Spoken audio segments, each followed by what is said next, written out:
তোমার ইবাদত করি, তোমার কাছেই চাই। আল্লাহ এবার অত্যন্ত খুশি হয়ে গেলেন। আল্লাহ এবার বলছেন হাযা বাইনি ওয়া বাইনা আবদি ওয়া লি আবদি মা সাআলা। আল্লাহ বলছেন আমার মধ্যে, আমার বান্দার মধ্যে এবার সম্পর্ক হয়ে গেল। আমার বান্দা এবার আমার কাছে যা কিছু চাইবে আমি আল্লাহ সব কিছু তাকে দেব। বলেন সুবহানাল্লাহ।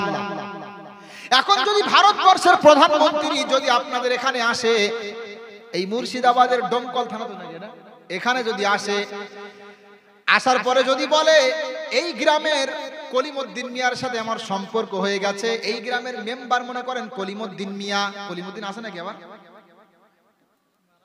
ও মারা গেছে কলিমউদ্দিন, যাই হোক, থাকলে আবার রাগ করিয়েন না, আমরা উদাহরণস্বরূপ বলি, বুঝলেন তো। আমাদের প্রধানমন্ত্রী মনে করেন আপনাদের গ্রামের মেম্বারের কাছে আসলো, এসে বলল যে আমি আপনার প্রতি খুশি হয়ে গেছি, আপনার যে সমাজ সংস্কারমূলক যে উদ্যোগ, এতে আমি প্রচন্ড খুশি হয়ে গেছি, আপনি আমার কাছে গ্রামের উন্নয়ন প্রকল্পে যা কিছু চাইবেন আমি সব কিছু দেব। এ কিন্তু অনেক খুশি হয়ে যাবে, ঠিক না? অনেক খুশি হয়ে যাবে যে আমার সাথে কার সম্পর্ক জানিস, আমার সাথে আমাদের ভারতবর্ষের প্রধানমন্ত্রীর সাথে সম্পর্ক, যদিও তাকে আমরা মানি না ঠিক মতো, ঠিক না? আমাদের মসজিদগুলো একে একে দখল করছে তারা, ঠিক না বেঠিক বলেন? আজকে পশ্চিমবঙ্গের জমিনে সাম্প্রদায়িক দাঙ্গা লাগাতে চাইছে এক শ্রেণীর মিডিয়া, যারা কোন রাজনৈতিক দল কর্তৃক পরিচালিত, এরা সাম্প্রদায়িক দাঙ্গা লাগাতে চাইছে। বিশ্বাস করেন বাংলাদেশে আমার বন্ধুরা রয়েছে, সেখানে আমার যোগাযোগ হচ্ছে, আল্লাহর কসম করে বলছি এখানে স্টেজে, বাংলাদেশে সামগ্রিকভাবে কোনো হিন্দুর প্রতি অত্যাচার করা হচ্ছে না, কোন অমুসলিম ভাইয়ের প্রতি সামগ্রিকভাবে বাংলাদেশে অত্যাচার করা হচ্ছে না। কিন্তু আমাদের রিপাবলিক বাংলা সহ এবিপি আনন্দ সহ যত বড় বড় মিডিয়াগুলো আছে, তারা এগুলো কেন দেখাচ্ছে বলেন তো? এই উস্কানিগুলো কেন দিচ্ছে বলেন তো? তার কারণ হলো 2026-এ ভোট, যদি একটা সাম্প্রদায়িক দাঙ্গা লাগানো যায় তাহলে এই কলকাতায় এই সন্ত্রাসীরা ক্ষমতায় আসতে পারবে। তাছাড়া সাম্প্রদায়িক দাঙ্গা ছাড়া এই সন্ত্রাসীরা কলকাতার জমিনে, পশ্চিমবঙ্গের জমিনে কখনো ক্ষমতায় আসতে পারবে না। এজন্য সাম্প্রদায়িক দাঙ্গা লাগাতে চাইছেন, সাবধানে থাকবেন। আপনাদের বেলডাঙ্গাতে ওই প্যান্ডেলের সামনে একটা আল্লাহর পাশে একটা গালি উঠলো, এটা দেখার পরে আপনাদের অনেকেই হামলা করেছে, আমি শুনেছি। একটু ভাবার দরকার ছিল, সংখ্যাগরিষ্ঠ মুসলিম যেখানে রয়েছে সেখানে পুজোর প্যান্ডেলে আল্লাহর নামের পাশে গালি কে লিখলো? নিঃসন্দেহে এখানে চক্রান্ত আছে। এই চক্রান্ত ফাঁস করতে হবে। প্রথমে প্রশাসন আছে, তারা আইনত ব্যবস্থা নেবে। এগুলো না করে আপনারা সংখ্যায় বেশি আছেন, আপনারা অত্যাচার করছেন, রক্ত গরম করিয়েন না। আপনারা সংখ্যায় বেশি আছেন, রক্ত গরম করবেন, আমরা মার খেয়ে মরবো, ঠিক না বেঠিক? রক্ত গরম করিয়েন না, এগুলো করবেন না, এটা সত্যি দুঃখজনক বিষয়, এগুলো করবেন না আপনারা। সে আল্লাহর নামে গালি দিয়েছে, আপনারা জান, আইন আছে তাই না? আপনারা নিজেরা আইন হাতে তুলে নেবেন, দাঙ্গা হাঙ্গামা শুরু করবেন, এ কেমন ধরনের কথা? আর একজন সন্ত্রাসী মুখে দাড়ি নিয়ে, মাথায় টুপি নিয়ে, দেখলাম বলছে ফেসবুকে ভিডিও, বলছে ওকে সন্ত্রাসী বলি, ও কোনো আলেম না, কোনো আলেমের পরিচয় এমন হতে পারে না। আপনারা চলে আসেন, বেলডাঙ্গার মাটি কাঁপিয়ে দিতে হবে। দেখেন যে আপনি কন্ডমূর্খ, কোনো আলেম না। একটা আলেমের বৈশিষ্ট্য হবে, একটা আলেমের মুখের ভাষাই হবে, চলে আসো বেলডাঙ্গার মাটি কাঁপিয়ে দেবো। তাহলে আমাদের 24 পরগনার মাটি কারা কাঁপাবে? পাগল ছাগল সব আছে, মুখে দাড়ি, মাথায় টুপি, আলেম না, দাঙ্গা লাগানোর চেষ্টা করছে। মুসলিম ধর্ম যারা, ইসলামের যারা ধর্মগুরু, এ কথা বলে। আরে দেশের আইন আছে, ভালো ব্যবহার আপনার করতে হবে না। আমার আল্লাহর নামে গালি দিয়েছে, এটা সহ্য করতে পারি না আমরা। দেশে আইন আছে, আপনি প্রশাসনকে বলেন, আপনি আইন অনুপাতে অগ্রসর হন, দেখবেন কোনো ফিতনা ফাসাদ হবে না। আরে মুসলমান রক্ত কেন গরম করেন? সাহাবায়ে কেরাম থেকে শিক্ষা নেন, আল্লাহর রাসূল থেকে শিক্ষা নেন। বুখারী শরীফ প্রথম খণ্ডে হাদিস রয়েছে, এক বেদুইন, এক অমুসলিম মসজিদে নববীর মধ্যে এসে পেশাব করছে, দেখেননি? আচ্ছা বলেন তো, মুর্শিদাবাদে বেলডাঙ্গাতে পুজোর প্যান্ডেলের গেটে আল্লাহর নামের পাশে গালি লেখা থাকাটা বেশি আপত্তিজনক নাকি মসজিদের মধ্যে পেশাব করা বেশি আপত্তিজনক বলেন? আলেম নামধারী যারা মুখে দাড়ি নিয়ে, মাথায় টুপি নিয়ে বেলডাঙ্গার মাটি কাঁপিয়ে দিচ্ছে, এই সমস্ত জাহেল মূর্খদেরকে বলছি, পুজোর প্যান্ডেলে আল্লাহর নামের পাশে গালি লেখাটা বেশি আপত্তিজনক না মসজিদের মধ্যে পেশাব করা বেশি আপত্তিজনক বলেন? মসজিদের মধ্যে পেশাব করছে, বুখারীর হাদিস, না জানা থাকা এটা তো উচিত না। সাহাবায়ে কেরাম সহ্য করতে পারলেন না, বাধা দেওয়ার জন্য গেলেন। আল্লাহর রাসূল বলছেন, না, তাকে বাধা দিও না, ও তো বোঝে না, ও তো বোঝে না, ওর তো সেই যোগ্যতা নেই, ও তো জানে না এটা আমাদের ইবাদত খানা, ওকে কিছু বলো না। পেশাব করার পরে আল্লাহর নবী তাকে ডাক দিয়ে বলছে, এটা আমাদের ইবাদত করার জায়গা, এখানে পেশাব করতে নেই। আল্লাহর রাসূলের এই উত্তম আদর্শ দেখে ওই ব্যক্তি আর দেরি করলো না, ইসলাম গ্রহণ করলো। বলেন সুবহানাল্লাহ। সে তো জানে না যে এটা পেশাব করার জায়গা না, আল্লাহ রাসূল তাকে বোঝালেন। আল্লাহ রাসূল কি করলেন? ঠান্ডা মাথায় যেটা করা সেটা করলেন। আপনাদেরকে বলবো, ঠান্ডা মাথায় যেটা করা সেটা করবেন।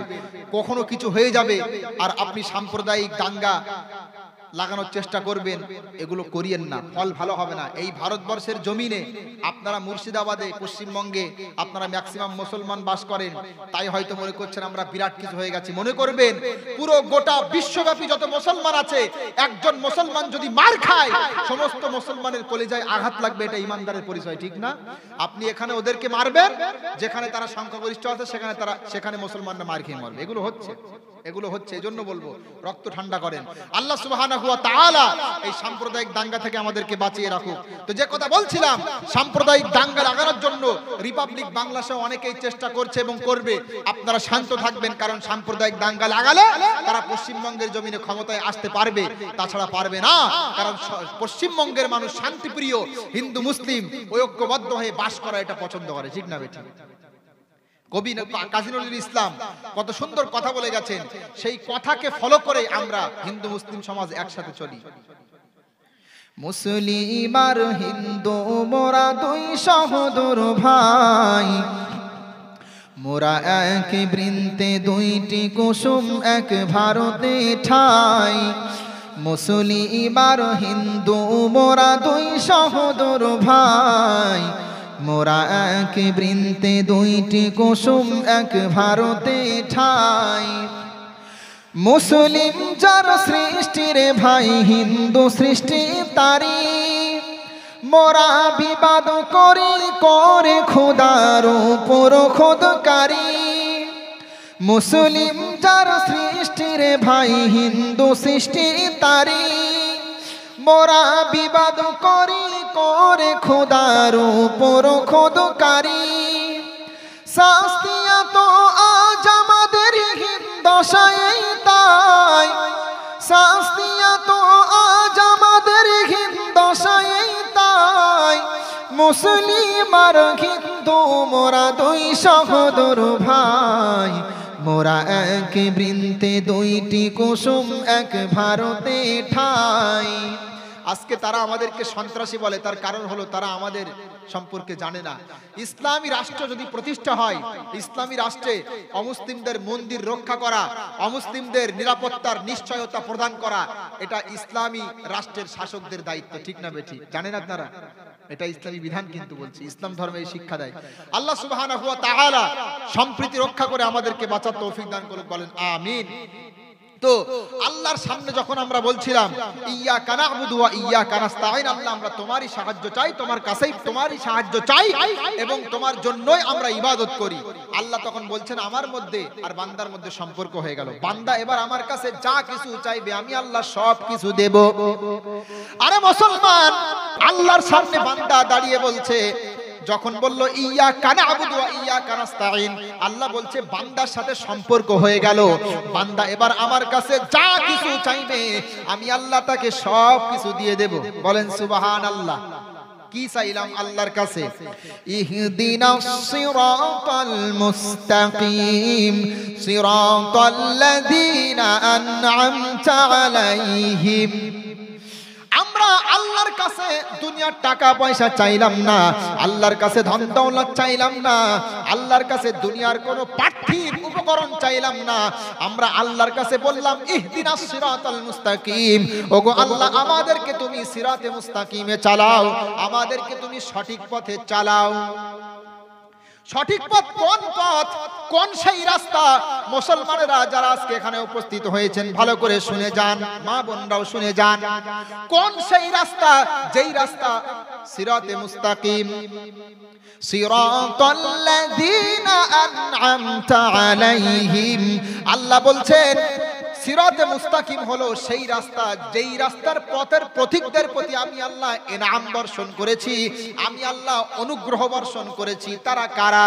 অন্য জায়গাতে আল্লাহ বলছেন ফাউলাইকা মাআল্লাযীনা আন'আমাল্লাহু মিনান নাবিয়্যিন ওয়াস-সিদ্দীকিনা ওয়াশ-শুহাদাই ওয়াস-সালিহিন। সূরাতুন নিসা 69 নম্বর আয়াত। মহান আল্লাহ বলছেন ওই সমস্ত বান্দা যাদের প্রতি আমি ইনাম বর্ষণ করেছি, মিনান নাবিয়্যিন, তারা নবীগণ। তারা কারা বলেন? নবীগণ। আর নবীরা তো বেনামাজি ছিল নাকি? নবীরা বেনামাজি ছিল না? শুনে যান, শুধু আলোচনা শোনা না। জীবন যদি পরিবর্তন না হয় আমাদেরকেও নিয়ে আসবেন না কষ্ট করে, অনেক কষ্ট করে আসি আমরা। জীবন পরিবর্তন হবে ইনশাআল্লাহ। মুসাফির অবস্থায় আছে, একটু দোয়া করে যাবেন, কেউ উঠবেন না। মাশাআল্লাহ আপনারা বসে আছেন, ভালো লাগছে, একটু থাকেন, আর বেশি আলোচনা করব না। তো মিনান নাবিয়্যিন, যাদের প্রতি আল্লাহ ইনাম বর্ষণ করেছেন, মিনান নাবিয়্যিন, তারা হলো নবীরা। নবীরা নামাজ পড়তো না পড়তো না? পড়তো না? নবীরা নামাজ আদায় করত। নবীদের নামাজ এতটাই প্রিয় ছিল, জীবিত অবস্থায় তারা নামাজ আদায় করত, আর মৃত্যুর পরেও তারা কবরের ভিতরে জীবিত আছে এবং নামাজ আদায় করে। বলেন সুবহানাল্লাহ। আল আমবিয়াউ আহইয়াউন ফি কুবুরিহিম ইউসাল্লুন। নবীরা কবরে জীবিত নামাজ আদায় করে। বলেন সুবহানাল্লাহ। আচ্ছা, নবীদের সম্পর্কে আমাদের সমাজে আবার বিভিন্ন আকীদা আছে। কেউ বলে নবীজি মৃত, কেউ বলে জীবিত, এরকম আছে না বিভিন্ন রকম। নবীরা কবরে জীবিত নাকি মৃত, এ সম্পর্কে আপনাদের কি আকীদা? শুনি আগে, তারপর আমি বলছি। আপনাদের কি আকীদা? নবীরা কবরে জীবিত না মৃত? জীবিত। নবীরা কবরে জীবিত নাকি মৃত, এ নিয়ে আমাদের সমাজে তিনটা আকীদা আমরা দেখতে পারি। এর মধ্যে একটা আকীদা হলো কুফরি, আরেকটা আকীদা হলো বিদআতি, আরেকটা আকীদা হলো সঠিক আকীদা। আমি বলি, ক্লিয়ার করি, আপনাদের মুর্শিদাবাদে এক শ্রেণীর ভণ্ডরা আছে, এরা নিজেদেরকে দাবি করে আমরা সুন্নত প্রেমিক, নবী প্রেমিক, কিন্তু আসলে এরা ভণ্ড। কি বলেন? ভণ্ড। যারা বিশ্বাস করে, প্রথম বলি কুফরি আকীদা। অনেকেই মনে করেন নবীরা এরা মৃত্যুবরণ করেননি, নবীদের জাহানটা ভিতরেই সংকুচিত করা হয়েছে এবং এই সংকোচন অবস্থায় তারা ইন্তেকাল করেছেন, শুধুমাত্র জায়গা পরিবর্তন করেছেন, মৃত্যুবরণ করেননি, তাদের মৃত্যু হয়নি। জাহানটা ভিতরেই সংকোচন করা হয়েছে, এই অবস্থায় তাদেরকে কবরে দেওয়া হয়েছে। বলেন না উযবিল্লাহ। নবীরা মৃত্যুবরণ করেননি এই কথা যদি কেউ বলে, তাহলে তার ঈমান নষ্ট হবে, সে বেঈমান হবে। কারণ আল্লাহ স্পষ্ট বলছেন ইন্নাকা মাইয়িতুন ওয়া ইন্নাহুম লামাইয়িতুন। হে নবী, আপনি মৃত্যুবরণ করবেন, আপনার সাহাবায়ে কেরাম মৃত্যুবরণ করবে। কথাটা কার? আল্লাহ। তাহলে নবীরা মৃত্যুবরণ করবে এবং মৃত্যুবরণ করেছেন, এটা সঠিক কথা, এটাই হলো সহিহ আকীদা, এটাই হলো সঠিক কথা। এখন কেউ যদি বলে নবীরা মৃত্যুবরণ করেননি, তারা শুধুমাত্র জায়গা পরিবর্তন করেছেন, তাহলে সে হবে কাফের। এবার দ্বিতীয় নম্বর কথা বিদআতি আকীদা, সেটা হলো নবীরা মৃত্যুবরণ করেছেন এবং এখন কবরের মধ্যে মৃত অবস্থায় পড়ে আছে। এটা হলো বিদআতি আকীদা। কি আকীদা বলেন? বিদআতি আকীদা। মৃত্যুবরণ করেছেন ঠিক আছে, তবে কবরের মধ্যে মৃত অবস্থায় পড়ে আছে, এটা বিদআতি আকীদা, নতুন আকীদা। কারণ হাদিস আমাদেরকে বলে নবীরা মৃত্যুবরণ করেছেন তো ঠিক আছে, তবে কবরের ভিতরে আল্লাহ তাদেরকে স্বতন্ত্র একটা জীবন দিয়েছেন, এই কবরের ভিতরে তারা নামাজ আদায় করে, আল্লাহকে স্মরণ করে। বলেন সুবহানাল্লাহ। আল আম্বিয়াউ আহইয়াউন ফি কুবুরিহিম ইউসাল্লুন। নবীরা কবরের মধ্যে জীবিত নামাজ আদায় করে, সহিহ হাদিস। আল্লাহ পাক সঠিক আকীদা আমাদের লালন করার তৌফিক দান করুন। তাহলে বলেন তো সঠিক আকীদা কি? নবীরা অন্যান্য মানুষের মতো মৃত্যুবরণ করেছেন, তবে আল্লাহ পাক কবরের ভিতরে তাদেরকে একটা স্বতন্ত্র জীবন দিয়েছেন, যে জীবন নিয়ে তারা বেঁচে আছে, নামাজ আদায় করে, আল্লাহর গুণকীর্তন করে। বলেন সুবহানাল্লাহ। এটা হলো সঠিক আকীদা। মনে থাকবে তো? আমি ক্লিয়ার করলাম, আকীদা ক্লিয়ার করবেন, কারণ বর্তমান সময়ে বেদাতি আকীদার বক্তা ইউটিউবে এত বেশি পরিমাণ ভরে গেছে, এরা নবীর নামে বাড়াবাড়ি করতে করতে, ঈসা আলাইহিস সালামকে তারা যেমন খ্রিস্টানরা বাড়াবাড়ি করতে করতে আল্লাহর পুত্র বলেছিল, এরাও বাড়াবাড়ি করতে করতে করতে করতে নবীজিকে মানুষই মনে করে না, অন্য কিছু মনে করে। আল্লাহ সুবহানাহু ওয়া তাআলা আমাদেরকে সঠিক আকীদার প্রতি থাকার তৌফিক দান করুক। বলেন আমিন। আমরা বললাম সিরাতে মুস্তাকিমে চলতে চাই। সিরাতে মুস্তাকিম তাদের রাস্তা, সিরাতে মুস্তাকিম তাদের রাস্তা যারা নবীরা। আমি যে কথা বলতে চাইছিলাম, এই নামাজ নবীদের কাছে এতটাই বেশি প্রিয় ছিল, তারা মৃত্যুর পরেও কবরের মধ্যে গিয়ে নামাজ আদায় করে, এটা হাদিস বলছে। আর আমি আপনি মুসলমান এই নামাজ আদায় করি না। সিরাতে মুস্তাকিমে যারা আছে তাদের দ্বিতীয় বৈশিষ্ট্য হলো তারা যারা সিদ্দিকিন, যারা সিদ্দিক কি বলেন, যারা সিদ্দিক। আবু বকর সিদ্দিক রাদিয়াল্লাহু তাআলা আনহু বেনামাজি ছিল? আবু বকর সিদ্দিক রাদিয়াল্লাহু তাআলা আনহু কি বেনামাজি ছিল?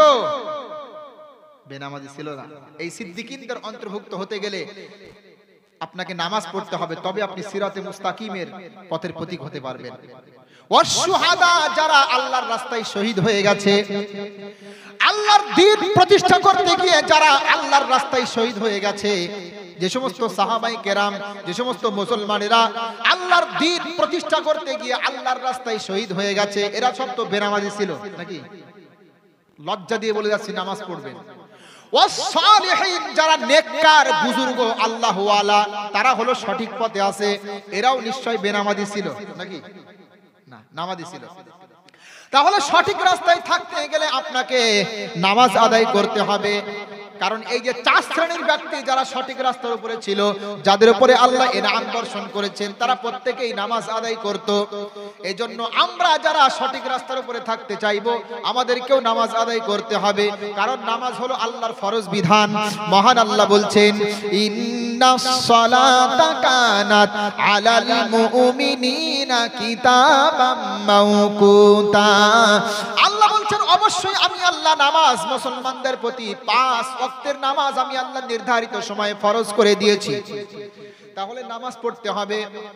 এখন আমরা চলতে চাই সিরাতে মুস্তাকিম, যাদের প্রতি আপনি ইনাম বর্ষণ করেছেন, তবে আমরা 2 শ্রেণীর মানুষ, তাদের রাস্তায় আমরা চলতে চাই না। গায়রিল মাগদুবি আলাইহিম ওয়ালাদ-দাল্লিন। ওগো আল্লাহ, আমরা চলতে চাই না তাদের রাস্তায় যাদের প্রতি আপনি অভিশাপ বর্ষণ করেছেন এবং যারা পথভ্রষ্ট হয়েছে, অর্থাৎ ইহুদি এবং খ্রিস্টান, এদের রাস্তায় আমরা চলতে চাই না। আচ্ছা বলেন তো, সিরিয়াল চালু করে সিনেমা সমাজে ঢুকিয়ে দিয়ে শর্ট ভিডিও তৈরি করার মাধ্যমে সমাজের বাচ্চাদেরকে নষ্ট করা, সময়গুলো ধ্বংস করা, এগুলো কি ইহুদি খ্রিস্টানদের চক্রান্ত না? আপনি যদি আমাকে প্রশ্ন করেন, আমাদের মুর্শিদাবাদে গোটা পশ্চিমবঙ্গের জমিনে, শুধু পশ্চিমবঙ্গ না, বাংলাদেশ সহ গোটা বাঙালি জাতি যেখানে বসবাস করে, এই বাঙালি জাতি যারা আছে, এদের ছোট্ট ছোট্ট বাচ্চাদের জন্য সবচেয়ে বড় ফিতনা এখন কোনটা?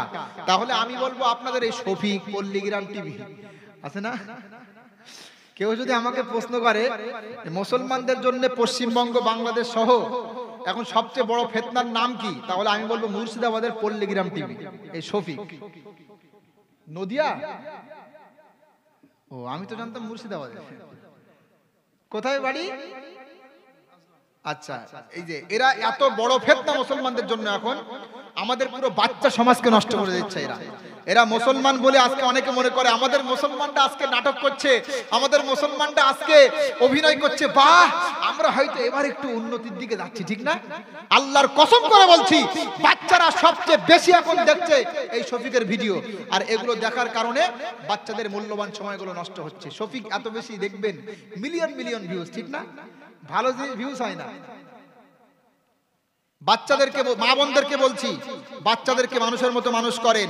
আমি আজকে এখানে বক্তব্য দিচ্ছি, আমার বাপ মার দোয়া, আমার বাপ মার প্রচেষ্টা। তারা যদি আমাকে ছোটবেলায় মাদ্রাসায় ভর্তি না করত, আমার মনে আছে আমি কতবার মাদ্রাসা থেকে দৌড় মেরেছিলাম, আমাকে বারবার পিটিয়ে পিটিয়ে মাদ্রাসায় দিয়ে আসতো, তখন খারাপ লাগতো। আমার বাপ মার মনে কি একটু দয়া হয় না? এখন বুঝতে পারি, আজকে তারা আমার প্রতি চাপ সৃষ্টি না করত, প্রেসারাইজ না করত, আজকে আমি এখানে এসে বক্তব্য দিতে পারতাম না। এজন্য তো বলি, পিতা মাতার সন্তানের বড় হওয়ার ক্ষেত্রে, সন্তানের প্রতিষ্ঠিত হওয়ার ক্ষেত্রে পিতা মাতার ভূমিকা হলো অনস্বীকার্য। এজন্য বলবো, আপনার বাচ্চার হাতে মোবাইল দিবেন না, আপনার বাচ্চার হাতে আপনি সিনেমা তুলে দিবেন না, সিরিয়াল উঠিয়ে দিবেন না, শফিক ভিডিও উঠে দিবেন না, শর্ট ভিডিও উঠিয়ে দিবেন না, দিবেন না। অনেক মা বোনরা বলে, হুজুর কি করব বলেন, মোবাইল না দিলে বাচ্চা ভাত খায় না, বলে না? মোবাইল না দিলে বাচ্চা ভাত খায় না। আপনি যদি এ কথা বলেন তাহলে আমি বলছি মোবাইল আসার আগে তখন বাচ্চারা কিভাবে খেত? আপনি তো পরিচয় করে লাভ করিয়ে দিয়েছেন। আপনি মা সন্তান, যদি তার সামনে মোবাইল না দেখতেন, আপনার বাড়িতে যদি টিভি না চলতো, তাহলে ও বাচ্চা কি বুঝতো যে মোবাইল নামক একটা কিছু আছে যেখানে কিছু দেখা যায়? বুঝতো? বলেন বলেন, বুঝতো? বুঝতো না। এগুলো আপনাদের দোষ। বাচ্চাদেরকে মক্তবে পাঠান, দিন শিক্ষা করুক। বাচ্চাদেরকে মাদ্রাসায় পাঠান, দিন শিক্ষা করুক। বাচ্চাদেরকে মানুষের মতো মানুষ গড়ে তুলতে গেলে আপনাকে একটু সচেতন থাকতে হবে, মোবাইল থেকে দূরে রাখতে হবে। কারণ মোবাইল এমন একটা নিকৃষ্ট জিনিস বলছি আমি সমাজের জন্য, কারণ এর উপকারের থেকে ক্ষতি এখন বেশি দেখতে পাচ্ছি আমরা, যেটা আমাদের সমাজকে নষ্ট করে দিয়েছে।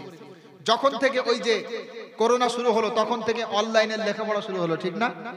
তো এই করোনার পর থেকে নিয়ে আমাদের সমাজে উন্নতি বেশি হয়েছে না অবনতি বেশি? বলেন, অবনতি বেশি। তখন থেকে বাচ্চারা বাড়ি বসে থাকতো, অনলাইনে ক্লাস করতো, ছুতো পেয়ে গেছে, এখন অনলাইনে ক্লাস করতে হবে, মোবাইল কিনে দাও। তারপর থেকে এগুলো ক্ষতি হয়েছে না, এটা করিয়েন না। আমি বলছি আপনার সন্তানকে মানুষ করেন। আপনার সন্তানকে যদি আপনি শিক্ষা না দেন, ইসলামী শিক্ষা, এর জন্য আল্লাহর কাছে আপনি ধরা খেয়ে যাবেন। মহান আল্লাহ বলছেন, রব্বানা আরিনাল্লাযাইনি আযাল্লানা মিনাল জিন্নি ওয়াল ইনস নাজআলহুমা তাহতা আকদামিনা লিয়াকুনা মিনাল আসফালিন। আল্লাহ বলছেন, যারা ইসলাম শিক্ষা করেনি, যারা বিপথে চলেছে, যারা কোরআন সুন্নাহ অনুপাতে জীবন যাপন করেনি, যারা মুহাম্মদ সাল্লাল্লাহু আলাইহি ওয়াসাল্লামকে উপেক্ষা করে জীবন যাপন করেছে, রাসূলের সুন্নাত উপেক্ষা করেছে, এই শ্রেণীর মানুষদেরকে যখন জাহান্নামে যেতে বলা হবে, তখন তারা বলবে, আল্লাহ, দুনিয়াতে আমরা যাদের অধীনস্থে ছিলাম, দুনিয়াতে যারা আমাদের পরিচালনা করত, দুনিয়াতে আমাদের জীবিকা যাদের প্রতি নির্ভর করত, ওই সমস্ত মানুষগুলো আমাদেরকে ইসলামী শিক্ষায় শিক্ষিত করেনি, ওই সমস্ত মানুষগুলোকে আমাদেরকে পথভ্রষ্ট করেছিল, ওই সমস্ত মানুষগুলো আমাদেরকে সঠিক রাস্তা দেখায়নি। সেটা হতে পারে পিতামাতা, সেটা হতে পারে অন্য যে কেউ যার অধীনস্থে আপনি আছেন। আল্লাহ আজকে যেমন আমাকে জাহান্নামে যেতে বলছেন, আমার সামনে আমার পিতামাতা সহ যাদের অধীনস্থে আমরা ছিলাম তাদেরকে উপস্থিত করো, তাদেরকে লাঠি মেরে আগে জাহান্নামে দেব, এরপরে আমরা জাহান্নামে যাব। এজন্য বলছি, জাহান্নাম থেকে বাঁচতে গেলে সন্তানকে দিন শিক্ষা দেবেন। আপনার সন্তান দিনী শিক্ষা না করলে আপনার গুনাহ হবে। আপনি মনে করছেন আমি মসজিদে গিয়ে আল্লাহ আল্লাহ করছি, আমি মসজিদে গিয়ে আল্লাহ আল্লাহ করছি, আমি কোরআন হাদিস পড়ছি, আমি ইসলাম মেনে চলছি, আমার সন্তান সন্ততি যা করে করুক না, যার হিসাব সে দেবে। এরকম আছে না অনেকে বলে? আপনার ভুল ধারণা। সে এক মুরব্বির কথা মনে পড়ে গেল, মসজিদের মধ্যে গিয়ে আল্লাহ আল্লাহ করছে। সকালবেলা ফজরের নামাজের সময় আল্লাহ আল্লাহ, জোহরের সময় আল্লাহ আল্লাহ, আসরের সময় আল্লাহ আল্লাহ, মাগরিবের সময় আল্লাহ আল্লাহ, ঈশার নামাজের সময় আল্লাহ আল্লাহ। একজন যুবক মুরব্বির কাছে গিয়ে বলছে, মুরব্বি, আপনি সারা দিন মসজিদে আল্লাহ আল্লাহ করছেন, আপনার কি ইনকাম সোর্স নেই? আপনি কি খাওয়া দাওয়া করেন? আপনার কি কাজকর্ম নেই? তখন বলছেন, না, আমার কাজকর্ম করা লাগে না, আল্লাহর পক্ষ থেকে একটা বড় অফার পেয়েছি, আমি ওই ব্যাংকে সুদের টাকা পাই, ওটা বসে বসে খাই আর ইবাদত করি, আমার টাকা পয়সা ইনকাম করার তেমন কোনো টেনশন নেই। কি সুন্দর কথা। তখন মুরব্বিকে কেন্দ্র করে যুবক বলছে, চাচা, ব্যাংকের টাকা এটা তো সুদের টাকা, এটা খেয়ে তো ইবাদত কবুল হয় না। তখন বলছে, এই জন্যই তো ব্যাংকের বই আমার নামে না, তোমার চাচির নামে আছে। চিন্তা করতে পারছেন? ব্যাংকের বই চাচির নামে থাকলে ব্যাংকের সুদ হালাল হবে? হবে কি? হবে না, হালাল হবে না। ব্যাংকের বই চাচির নামে থাকলে যেমন সুদ আপনার জন্য হালাল হবে না। ওগো মুসলমান, শুনে যান, আপনি যত ইবাদত করেন না কেন, আপনার সন্তান সন্ততি যদি আল্লাহর পথে না থাকে আর আপনি যদি চেষ্টা না করেন, তাহলে আপনাকেও আল্লাহ ছাড় দেবে না।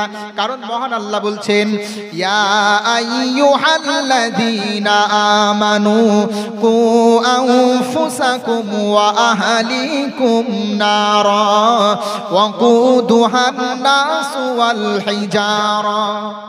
আল্লাহ বলছেন, ওহে যারা ঈমানের দাবি করো, তোমরা নিজেদেরকে এবং তোমাদের পরিবারে যারা আছে তাদেরকে জাহান্নামের আগুন থেকে বাঁচিয়ে নাও। এই আয়াতের তাফসীর করতে গিয়ে মুফাসসিরিনে কেরাম এক বাক্যে উল্লেখ করেছেন, মানুষের ব্যক্তিগত জীবনে ইসলাম প্রতিষ্ঠা করা যেমন ফরজে আইন, তেমন ভাবে তার সন্তান সন্ততি স্ত্রী তাদের অধীনস্থে যারা আছে তাদের ব্যক্তিগত জীবনে ইসলাম প্রতিষ্ঠা করা এই ব্যক্তির ফরজে আইন দায়িত্ব। স্ত্রী নামাজ পড়ে না, নামাজ পড়তে বলবেন। আপনারা এখানে অনেকে আছেন নামাজ পড়েন, কিন্তু স্ত্রীরা নামাজ পড়েন, আছে না? এমন আছে। নামাজ পড়তে বলবেন, নামাজ পড়তে বলবেন। নামাজ না পড়লে একটু যদি বিকল্প রাস্তা গ্রহণ করতে হয়, স্ত্রীকে একটু টাইট দিতে হয়, তাও দিবেন, কিন্তু নামাজ পড়বেন। এখন অনেকে চিন্তা করছে, হুজুর টাইট দিতে গেলে তো উল্টো টাইট খেয়ে যাবো, এরকম আছে না? এরকম স্ত্রী আছে, কিন্তু আপনি যদি একটা কথা বলেন 10টা শুনিয়ে দেবে, আছে না এরকম? এগুলো জাহান্নামী মহিলা। এগুলো কি মহিলা বলেন? জাহান্নামী। তবে এখানে শুধু আপনাদের ভালো বলছি না, এক্ষেত্রে মা বোনরাও ভালো। অনেক সময় দেখা যায় মা বোনরা নামাজ পড়ে, স্বামী নামাজ পড়ে না, স্ত্রী নামাজ পড়ে, স্বামী পড়ে না, আছে না এমন? এরকমও কিন্তু আছে। সেক্ষেত্রে মা বোনরা স্বামীকে একটু শিক্ষা দেবে, বোঝাবে। আল্লাহ পাক যদি কপালে হেদায়েত দান করে, একসাথেই জান্নাতে থাকতে চাই না? চাই না? আমরা চাই তো। যদি একসাথেই থাকতে চাই তাহলে ঐক্যবদ্ধ হয়ে আমরা নামাজ পড়বো, ইবাদত করব, একসাথেই জান্নাতে যেতে পারবো ইনশাআল্লাহ।